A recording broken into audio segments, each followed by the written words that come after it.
Hey guys, welcome back to my channel. So today we are going to be talking about another NACA video in my NACA series. So this video is all about lessons learned while going through the NACA program. So I have my 3 top lessons learned as my husband and I went through the NACA program, and I want to share them with you just in case you need to have some type of encouragement while you're going through your NACA journey. You may be struggling or you may be almost there, and I just want to share with you all our top 3 lessons learned. So if you are interested, make sure you keep on watching. Also, I want to share with you guys that I am supposed to go live on this Saturday, February 20th, but I have to reschedule it to February 21st, which is the following day, Sunday at 8:00 p.m. Make sure you tune in to my YouTube channel. I will be going live at 8:00 p.m. Eastern Standard Time, so make sure you join me. So in today's video, I'm giving you my top 3 lessons learned as my husband and I went through the NACA program. As you guys know, it took us quite a while to get through the program, primarily because we took off a few years because we weren't quite ready. We were getting some things taken care of as we were kind of laying low for the time period. So I want to share with you guys some things that we learned while going through the process. So the first lesson that we learned is, oh my God, patience. Y'all. You need to have patience. If you don't have anything else, if you don't know anything else, if you don't know nobody else, you need to know, you need to have, you need to want patience. Patience is a virtue, as they say. Patience is what you're going to need as you go through this NACA journey.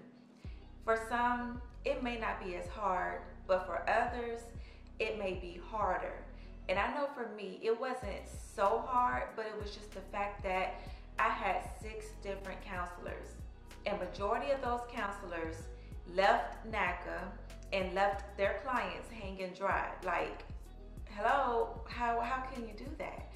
But you know, it's all about the outlook and your perspective that you have for the long run. So you have to have patience because these NACA counselors, they are extremely overwhelmed with clients like yourself and myself who want to buy their first home or refinance their home or whatever the case is. So you have to have patience. You have to have patience not only with yourself, but you have to have patience with these NACA counselors, because I am pretty sure that they are doing everything in their power to get you into your home. Now keep in mind that you do have some that do slack and that do kind of like put you to the side, and you have to keep reminding them and keep staying on top of them like, hey, I'm here, hello. You know, so you have to stay on top of some of these counselors, but these other counselors, they are absolutely amazing. And my mortgage counselor, my last one and my final one who got us into our home, she was amazing. Now we did have a couple hiccups every now and then, you know, not agreeing to certain things, but she knew exactly what she was doing. She knew her job, and that is one of the main reasons why I liked her as my counselor. She was so knowledgeable about the process and the program, and she helped us get into our home. So you have to have patience. You have to have patience. So number 2 is, do not, and I repeat, do not settle for anything, okay? Do not settle for anything. If you don't want a specific house, or if you feel like you are not approved for what you feel like you can afford, then you need to speak to your mortgage counselor. They may say, well, this is all you can afford until you do this and you do that. You may have things that you need to have paid off in order to afford more of a house, such as you might have a car note or 2. You might have credit cards. You may have other things that you are paying on that is taken away from the amount that you can afford for a home. Now, as my husband and I went through the program, we paid off our car 2 to 3 months earlier than expected. So we didn't have a car loan that showed up that took away from the amount that we could afford. We had credit cards, but our credit cards wasn't maxed out. They weren't over the top. So that didn't get in the way of us being able to afford a certain amount for a home. You want to make sure that you do any and everything possible in your power to pay down as much debt as possible, because the more you pay down your debt, the more of a home you're going to be able to afford. Trust me, you will get the home that you want if you increase your income and lower your debt. They look at the debt to income ratio, and if you have all of this debt but this amount of income, they're not going to give you a home that you really want or give you the amount that you really want, because you have too much debt and your income is here. So work on paying down your debt, work on gaining more income. You can do anything that you put your mind to. If you feel that you want to wait out the process while you continue to pay down more debt, so when that debt is paid off, so that debt can now turn into increased affordability for the amount of home that you want, then do that. Don't rush the process. Take your time and do not settle for anything that you do not want, because you are going to be living in this home for the duration of the time that you have a mortgage, whether it be 15 years or whether it's 30 years.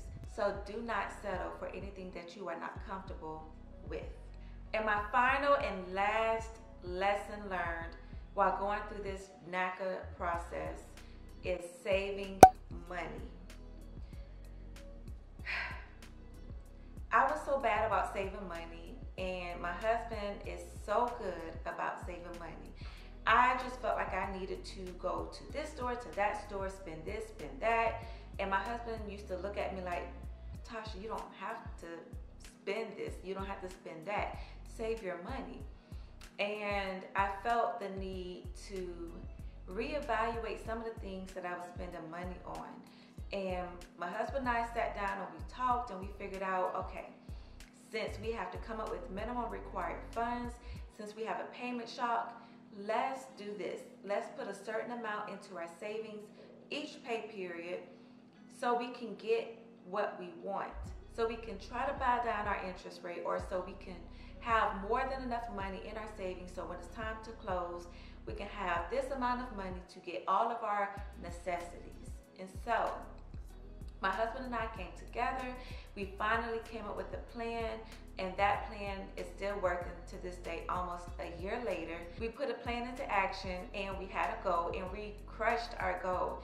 So saving was so hard for me before this whole NACA journey. I thank NACA, honestly, for helping me become more strategic with saving my money, because it really, really helped us in the long run, because you have to have a budget. You have to track your spending. You have to track every little dime that you are spending your money on, because NACA going to request those bank statements. And when they request those bank statements and they see that you spent your money on this, that you spent your money on that, they're going to ask you, okay, we got to come up with a plan because you're spending too much money. Why are you spending money here? Why are you spending money there? My NACA counselor, she went through every transaction that we had on our bank statement. She would sit there for 10 to 15 minutes looking at every debit, every credit, every deposit, every charge, everything that was on our bank statements and our credit card statements. She would look at everything and she would question us. And that's basically what they are there for. They are mortgage counselors. They are here to help you get into your first home or your second or third. They are here to help you get your finances together so you can get into your home, because the bank wants to see that. How can a bank approve you for a $200,000 loan or a $300,000 loan if they don't see that you have your finances and your spending habits together in order? You're never going to get there. So NACA really, truly helped us get our finances in order, our spending habits in order together. They really, really did help us with saving our money and budgeting. And, you know, to this day right now, I am self-conscious about what I spend my money on, because I want to make sure that I'm just not out there spending my money on unnecessary things. That's why I like to coupon. So I'm telling you, you have to learn to save your money, learn to budget your money, and come up with a plan and execute that plan. So I hope that you guys enjoyed this video. I hope that you found it so helpful and useful as you go through your NACA journey. Trust the process, believe the process, and execute the process, because it will happen eventually. It may not happen tomorrow. It may not happen 2 months from now. It may happen a year or two later from now. But in the meantime, while you're going through the process, enjoy the process, document your journey, and trust and believe that you will get there. You just have to have patience. Don't settle for anything, and save your money, because it's going to definitely help you out in the long run. So if you guys enjoyed this video, make sure to hit that subscribe button below, and make sure to give me a thumbs up and leave me a comment below. Let me know if you enjoyed these NACA videos, if you want me to keep making more, if there's something else that you want me to start talking about. Also, don't forget, I will be going live on YouTube on February 21st, 8 p.m. Eastern Standard Time. If you have some questions about the NACA program, about my hair, about lifestyle content, couponing videos, how I coupon, where I coupon, what's my favorite store to coupon, let me know. Home updates, if you want to see an updated house tour, let me know what you want to see. So I will see you guys in my next video. I will talk to you soon. Bye.